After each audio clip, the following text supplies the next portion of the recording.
Evangelho de Marcos, capítulo 14, versículo 32. Quem achou, diga amém. Quem não achou, diga espera só um pouquinho, Tiago. Ninguém falou. Versículo 32. E foram a um lugar chamado Getsemane, e disse aos seus discípulos: assentai-vos aqui enquanto eu oro. E tomou consigo a Pedro, e a Tiago e a João, e começou a ter pavor e a angustiar-se. E disse-lhes: a minha alma está profundamente triste até a morte. Ficai aqui e vigiai. E tendo ido um pouco mais adiante, prostrou-se em terra, e orou para que, se fosse possível, passasse dele aquela hora. E disse: Abba, Pai, todas as coisas te são possíveis. Afasta de mim este cálice. Não seja, porém, o que eu quero, mas o que tu queres. E chegando, achou-os dormindo, e disse a Pedro: Simão, dormes? Não podes vigiar uma hora? Vigiai e orai, para que não entreis em tentação. O espírito, na verdade, está pronto, mas a carne é fraca. E foi outra vez e orou, dizendo as mesmas palavras. E voltando, achou-os outra vez dormindo, porque os seus olhos estavam carregados, e não sabiam o que responder-lhe. E outra vez, e voltou terceira vez, e disse-lhes: dormi agora e descansai, basta, é chegada a hora. Eis que o Filho do Homem vai ser entregue nas mãos dos pecadores. Levantai-vos, vamos, eis que está perto o que me trai. Amém? Pode fechar sua Bíblia, pode se assentar. Senhor, muito obrigado mais uma vez pela oportunidade de ministrar sua palavra. Agradecemos ao Senhor por mais uma semana que se foi.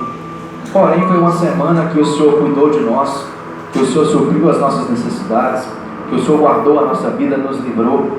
Foi uma semana, meu Deus, em que o Senhor não deixou nada faltar. Nós agradecemos por permitir que entremos mais uma semana. Da mesma forma que o Senhor tem sido conosco até o presente momento, o Senhor possa ser no decorrer dessa semana. Eu entrego nas Tuas mãos a palavra desta noite. E entrego também, meu Deus, todo o meu ser nas Tuas mãos como ferramenta. Se for da Tua vontade me usar nesta noite, me usa, mas que seja para a glória do Seu nome apenas. Que podemos sair daqui, meu Deus, renovados, cheios da Sua palavra e com outro pensamento em nossas mentes. Faça, meu Deus, nesta noite a Sua vontade. Fala conosco o que o Senhor deseja. É o que eu te peço e te agradeço em nome de Jesus. Amém? Preste atenção. Quando eu abro a minha Bíblia no livro de Marcos, no Evangelho de Marcos, especificamente nesse texto sobre Getsemane, não é apenas Marcos que relata essa passagem. Há Mateus, há Lucas e João também, pelo menos em um versículo. Todos os evangelhos retratam Jesus no Getsemane. Mas antes que entremos no Getsemane, eu quero que você entenda um pouco antes desse momento. A Bíblia diz que Jesus, como todos sabem, é o Filho de Deus. E lá no Éden, as pessoas perderam, melhor, Adão, a humanidade perdeu o contato com o Senhor, perdeu a aliança com Deus devido a um pecado que cometeram. Esse pecado trouxe consequências. E depois que eles pecaram, houve ali um pequeno julgamento, onde Deus determinou que a mulher, a partir daquele instante, teria dores de parto quando fosse ter um filho. O homem já não teria facilidade de comer, ele teria que plantar e trabalhar para que pudesse comer. Mas quando o diabo usou a serpente, não ficou barato para ela também. A Bíblia diz que Deus determinou que a serpente tivesse que rastejar a partir daquele instante e comer poeira no restante dos seus dias. Todos tiveram uma consequência. Mas quando o pecado entrou no mundo, tudo mudou. Como os animais comiam erva e como nós comíamos fruta, por o pecado ter entrado, as coisas mudaram. Então hoje você vê os animais, alguns comendo uns aos outros.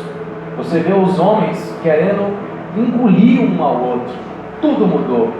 Então a humanidade caiu em pecado, a humanidade chegou num ponto em que era irreversível devido à consequência, devido a ter comido do fruto que Deus proibiu de comer. Na verdade o problema não era o fruto, o problema é que o fruto ele traria o conhecimento das coisas boas e também das coisas ruins, assim como Deus tinha conhecimento. Mas o que simbolizou a queda toda foi uma desobediência. Passaram-se muitos anos e Deus tentou consertar o povo. Deus criou a lei através de Moisés para que o povo pudesse andar nela e novamente tivesse um contato com Deus, e conseguiram. Só que tinha um problema. Pergunta qual? O problema é que o povo não conseguia manter-se na presença de Deus todas as vezes com tanta fidelidade na palavra. Porque é difícil para um ser humano seguir uma lei 100% certinho. Porque duas coisas podem acontecer quando você segue a lei muito piamente. Eu não estou dizendo aqui que você pode simplesmente desviar-se e fazer aquilo que você quer, não é isso. Quando o ser humano ele anda muito certo na lei, ele pode ou ficar muito exaltado, porque quando ele anda certo mais na lei, ele quer que os outros façam a mesma coisa. Ele quer que os outros sejam como ele quer que os outros tenham a mesma força que ele, a mesma determinação que ele, e não é desse jeito, cada um tem a sua própria força. A outra coisa que pode acontecer é que ele pode ficar santo demais. Quando uma pessoa fica santa demais, ela anda um pouco para frente de Deus e deixa Jesus para trás. Então ela começa a pisar nas pessoas, ela começa a achar que só ela tem a presença de Deus, só ela sabe fazer as coisas, não é bem por aí. Nós temos que saber que temos que cumprir a lei, sim, é verdade, mas também temos que saber que somos falhos. A todo instante, essa palavra tem que viver dentro de nós, de sabermos que somos pequenos e somos falhos. O tempo se passou e Deus percebeu que não tinha como fazer com que o povo temesse por muito tempo, somente com a lei. Olha só que interessante, quando o povo pecava demais, Deus permitia que outros povos pegassem o povo dele e metessem a curraia. Temos exemplos de muitas dessas coisas na Bíblia. Vemos na época em que Gideão estava malhando trigo no lagar, porque os inimigos que invadiam as terras saqueavam tudo aquilo que eles plantavam, ou passavam fome. Então Deus levantou ele para libertar. Mas por que eles estavam ali? Porque não estavam conseguindo obedecer à lei de Deus. Eles abandonavam a Deus e começavam a adorar outros deuses. Temos a passagem de Daniel, onde o povo novamente deixou os costumes, deixou o mandamento do Senhor e começou a adorar outros deuses. E Deus levanta Jeremias, volta a Deus, volta a adorá-lo, volta a seguir seus mandamentos, senão os babilônicos vão pegar vocês. E acontece a mesma coisa. Se você pegar todo o Antigo Testamento, você vai ver essa história, você vai se cansar de ler. E Deus levantou um juiz, e o juiz libertou o povo, e houve paz na terra por 20, 30, 40 anos, e morreu esse juiz. Morrendo esse juiz, o povo voltou a fazer o que era mal aos olhos do Senhor, e Deus levantou um juiz, e esse juiz libertou o povo, e houve paz na terra durante 20, 30 ou 40 anos, e esse juiz morreu, e o povo voltou a fazer o que era mal aos olhos do Senhor. Essa é a história do Antigo Testamento. Só que também essa não é a história do Antigo Testamento. Essa é a minha e a sua história.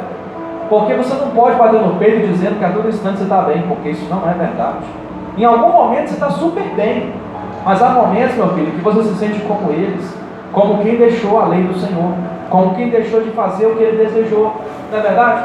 Então, Deus não conseguiu fazer com que o povo temesse a ele de verdade por muito tempo. Era dependente de obedecer à lei, era dependente de se fazer sacrifícios. Tudo isso era necessário para que o povo tivesse um pouco de comunhão com Deus. E outrora, não era todos que tinham como hoje temos. Só alguns podiam ter aquela comunhão mais profunda, como o sumo sacerdote, que toda uma vez no ano podia entrar no Santo dos Santos, todo santo, todo perfeito, e com os olhos fechados sentia a presença de Deus. Mas não eram todas as pessoas que tinham isso.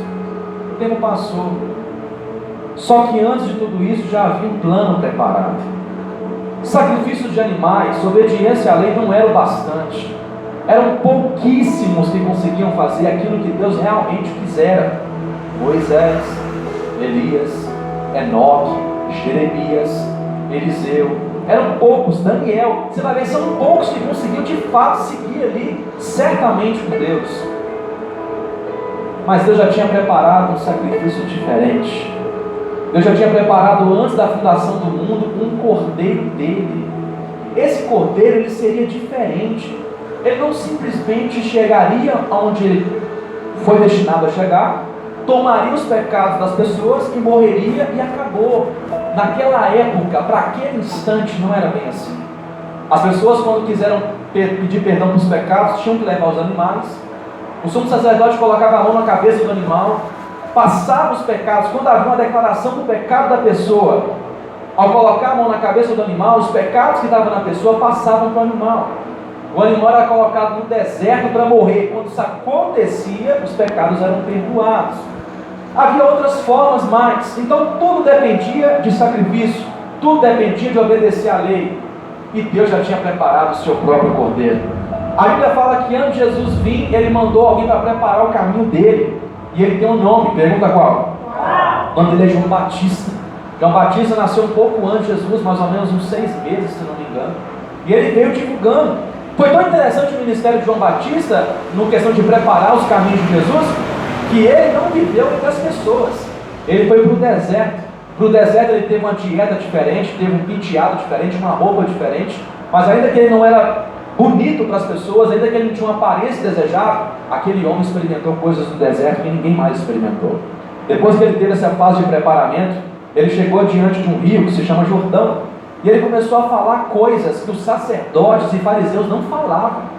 As pessoas, os fariseus, os sacerdotes, os escribas, eles falavam da lei, mas o problema é que eles pesavam no ombro das pessoas o que estava além da lei. É mais ou menos assim, gente, está escrito que devemos guardar o sábado. Isso quer dizer que você não pode carregar uma cama, isso quer dizer que você não pode andar com mais de 1 quilômetro com o seu celular, você não pode cuspir no chão, você não pode fazer isso, mas espera aí, não está falando isso. Está falando que só deve se guardar, porque o Senhor trabalhou em 6 dias e no 7º descansou. Só que eu tinha que fazer uma pergunta: nosso Deus cansou na criação?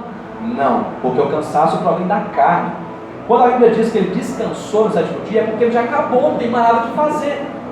Essa é uma lei que nós temos como uma lei moral. É por isso que fala, gente, todo mundo precisa de um descanso. Trabalha 6 dias, mas descansa 1, porque a pessoa precisa disso. Eu já tive uma empresa, eu já trabalhei direto 7 dias, direto 12 horas, e eu vi como é difícil, é necessário um dia de descanso.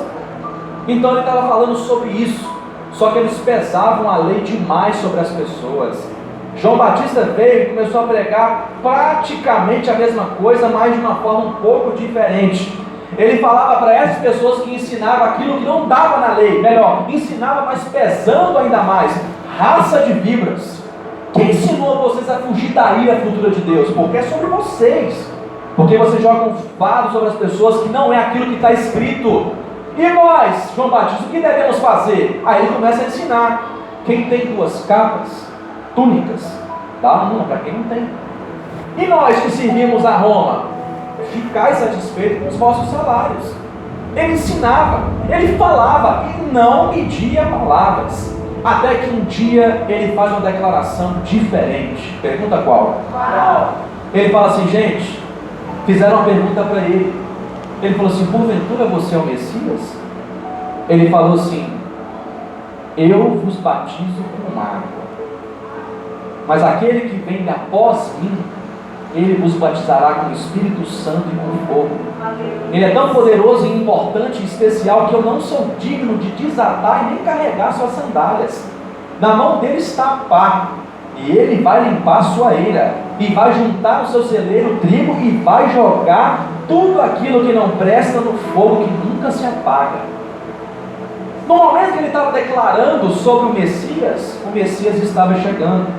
E na hora que o Messias estava chegando e ele estava batizando as pessoas, eu penso assim, se ele chamava as pessoas de raça de víboras, dizendo que elas tinham que se arrepender porque estava chegando o reino de Deus, eu imagino que quando Jesus estava chegando, eles perguntou assim, João, que cobra é aquela? Porque você chama todo mundo de raça de víboras. Ele falou assim, não, aquilo ali não é cobra, aquilo ali não é uma sucuri, aquilo ali não é nada disso. Aquele que está vindo ali é o Cordeiro de Deus que tira o pecado do mundo.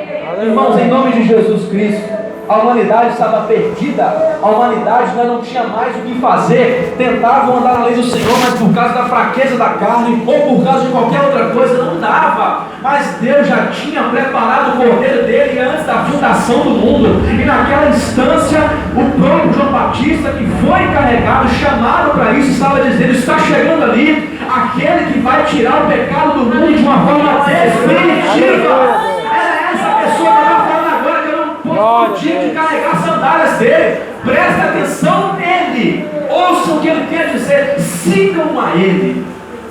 E João começa a receber Jesus para ser batizado, e os olhos já saem de João e falam assim, mas quem é esse que é maior que João? Quem é esse que João está falando que nós devemos ouvir a ele? É esse aqui. Jesus chega e fala assim, João Batista, eu preciso ser batizado por você, meu primo. Automaticamente ele reage como qualquer uma pessoa reagiria. Mas Senhor, como assim? Eu sou o teu servo. E o Senhor quer que eu te batizo? Ele falou assim, vamos fazer assim, João, porque é a vontade de Deus. Naquele instante, irmãos, que ele foi batizado, ele não foi batizado apenas para dar exemplo. Naquele instante em que ele foi batizado, ele já estava, ou naquele instante foi passado para Jesus todos os pecados da humanidade. Eis o Cordeiro de Deus que tira o pecado do mundo. Eu sei que existe um ponto de vista que compara o dia em que se retirava os pecados do povo de Israel, que era a transferência do pecado, colocando a mão na cabeça do animal, e quando ele morresse no deserto, as pessoas que transferiu, recebessem o perdão dos pecados. Alguns acreditam que no momento em que ele foi batizado, por João Batista, sendo da descendência de um sumo sacerdote, no instante em que ele batizou Jesus, alguns acreditam que os pecados foram transferidos naquele instante. Porque se você analisar, não tinha por que ele batizar. Ele era santo, ele era perfeito. O batismo de João era para arrependimento? De que Jesus ia se arrepender?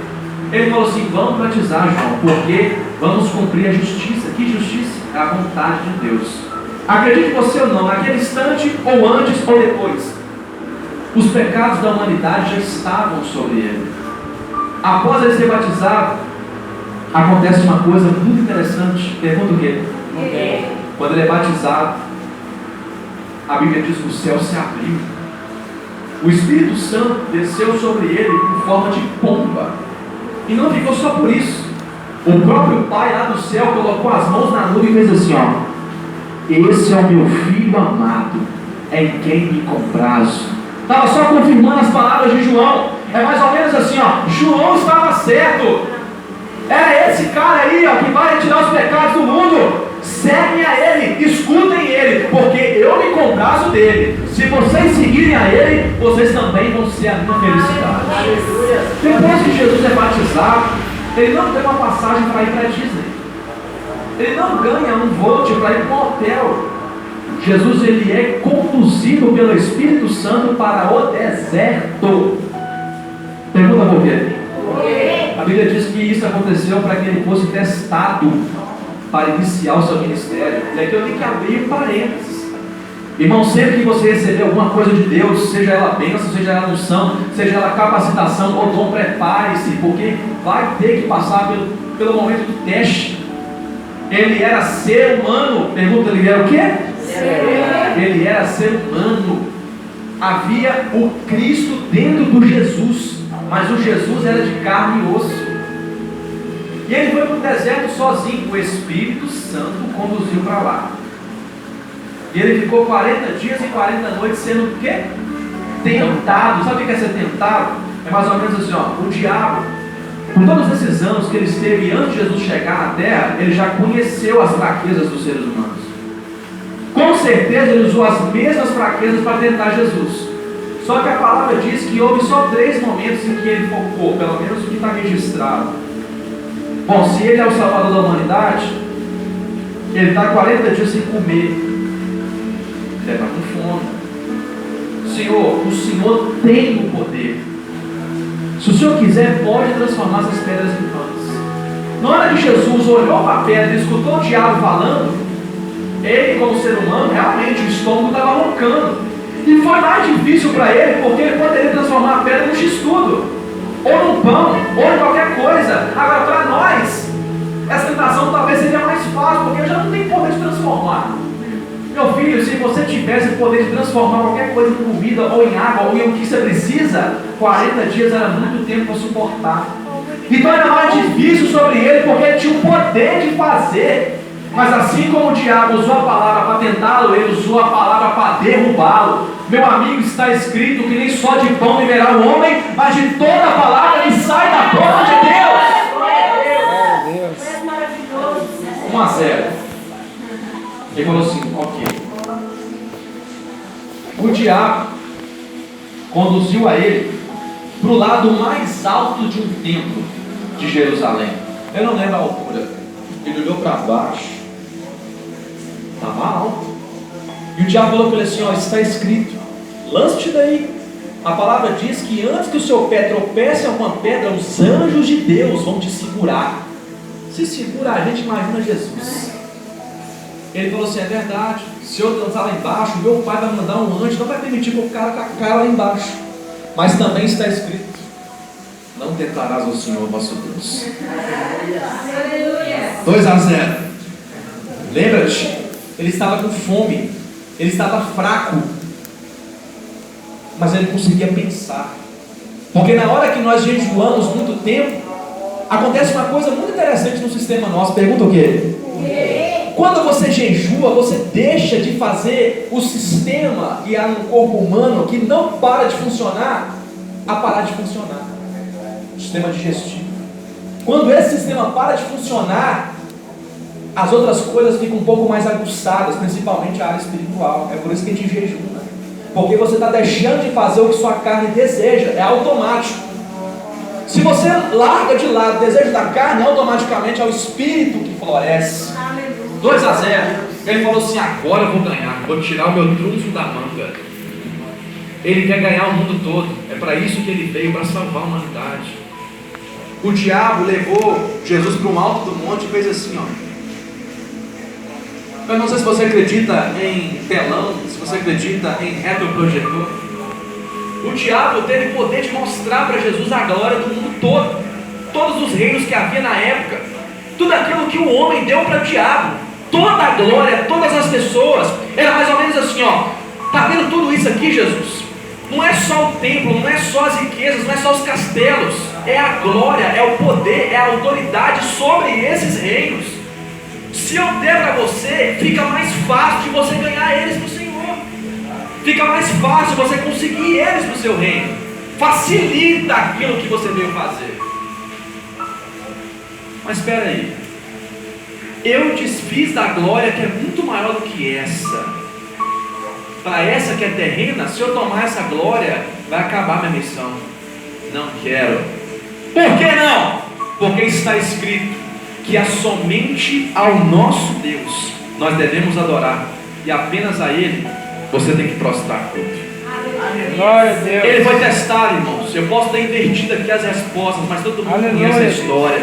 Glória a Deus. E ele foi aprovado. A partir daquele momento, aonde Jesus passava, era só milagre, era só acontecimento, que as pessoas ficavam de bobeira. Ele abriu a Bíblia na cidade onde ele estava, leu um trecho de Isaías, capítulo 61, versículo 1 e 2. O Senhor me ungiu para pregar as boas novas, para tirar do cativeiro aquele que está preso, para dar visão aos cegos, para dar, meu Deus, audição aos mudos. Ele me ungiu para isso. Então ele chega para o povo e fala assim, ó: hoje se cumpriu essas escrituras. Causa um alvoroço na sinagoga, porque ele está falando assim, ó: esse Messias que Isaías está falando está diante de vocês. É por isso que ele fala. Então dirão o ditado: médico, cure a si mesmo, ou faça aqui primeiro as mesmas coisas que se fez na outra cidade. Era o ditado que tinha. Então médico, cure a si mesmo. O ditado era: se você é tudo isso, faça tudo aqui primeiro, depois faça em outro lugar. Não aceitaram ele, porque ele se declarou como Messias, quiseram matá-lo. Então ele declara: nenhum profeta tem valor na sua própria casa e na sua própria cidade. Já analisou que você só tem valor quando você vai pregar em outro lugar? Não estou falando que é aqui, irmãos, mas você sabe disso. Talvez na sua casa você não tem valor, talvez na sua casa eles não sabem que Deus te chamou, que Deus tem um propósito na sua vida, não te valorizam do mesmo jeito. Mas uma pessoa que talvez não te conhece tanto, ele vê Deus na sua vida, ele te respeita, ele vê você como um profeta. Não aceitaram ele, e ele foi para Cafarnaum. Em Cafarnaum, ele pregou a palavra, ele reuniu 12 apóstolos. Quantos apóstolos? Quantos apóstolos? 12 apóstolos. E detalhe, ele reuniu 12 apóstolos depois de uma oração. Sabe como foi a escolha de Jesus com os apóstolos? Ele orou no monte e desceu, e havia várias pessoas lá embaixo. Ele foi andando uma por uma no ombro. Você.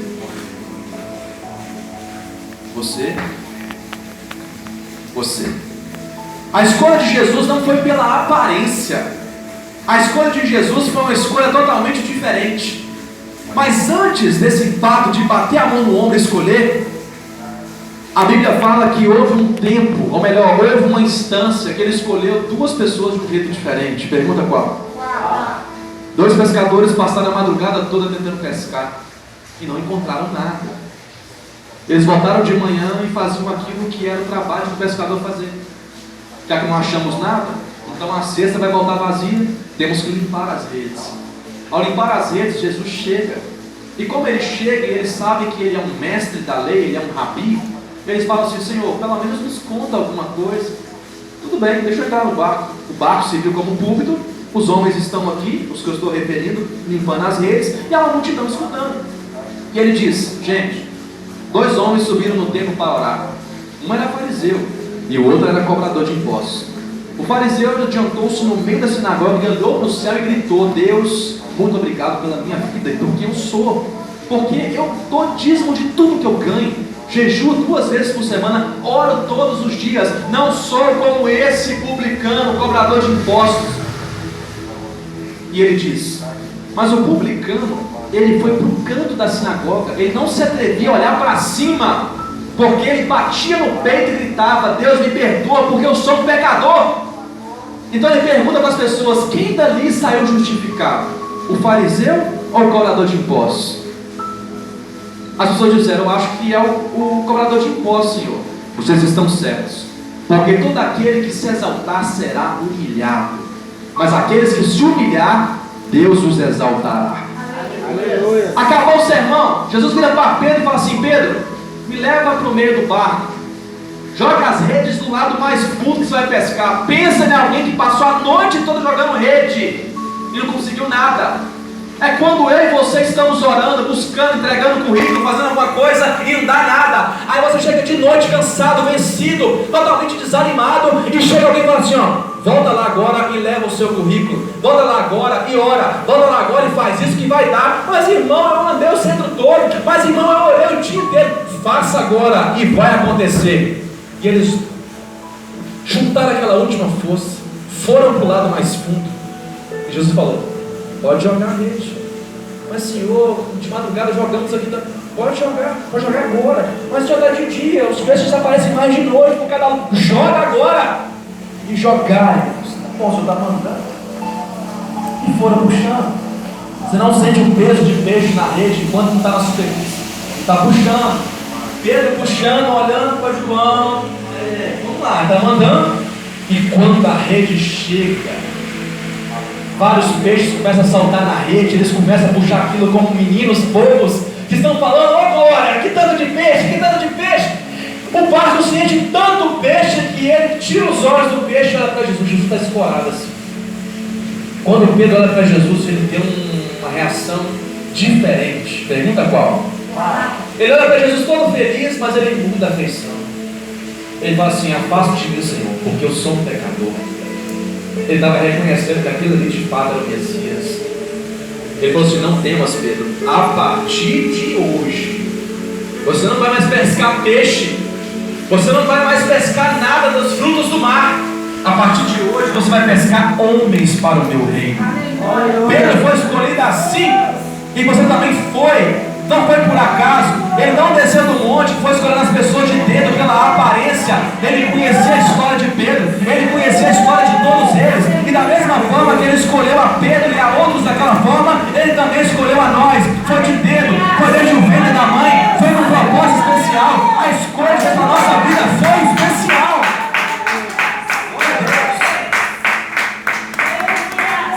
Durante 3 anos e meio eles viveram uma escola, eles viveram uma faculdade de milagres, uma faculdade de uma vida diferente, uma faculdade, uma escola de uma convivência totalmente extraordinária. A Bíblia diz que certa vez, depois desses anos, 3 anos e meio, Jesus estava jantando na casa de um homem, e de repente uma mulher invadiu o jantar. Houve silêncio, porque se você está jantando e conversando, de repente chega uma mulher e não fala nada, ela já está focada no que quer fazer. Ela chega, chorando, desesperada, descabelada, se prostra nos pés de Jesus, a atenção está para ela. Ela tira do bolso uma espécie de vaso, quebra ele.